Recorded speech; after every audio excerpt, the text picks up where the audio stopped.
भविष्य जानने वाले तोते की कहानी बहुत समय पहले की बात है। एक छोटे से गांव में एक अद्भुत तोता रहता था। उसका नाम था किरण।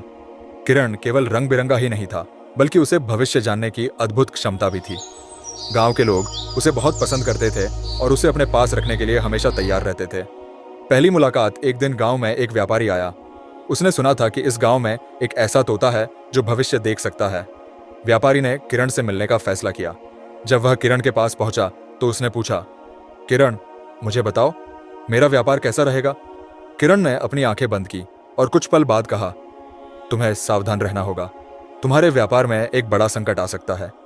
व्यापारी ने सोचा कि शायद यह महज एक सामान्य सलाह है और उसने उस पर ध्यान नहीं दिया।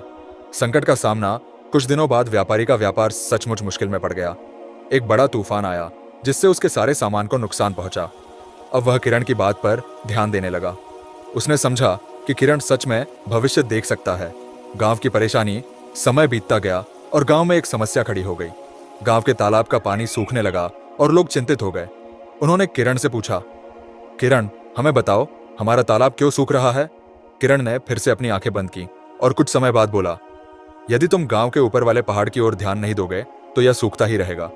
वहां पर एक बड़ा पेड़ गिर गया है जिससे पानी का बहाव रुक गया है। उपाय गांव के लोगों ने किरण की सलाह मान ली और पहाड़ की ओर गए। वहां उन्होंने देखा कि एक विशाल पेड़ गिरा हुआ था। उन्होंने मिलकर उसे हटाया और तालाब का पानी वापस आ गया। गांव वाले बहुत खुश हुए और उन्होंने किरण का धन्यवाद किया।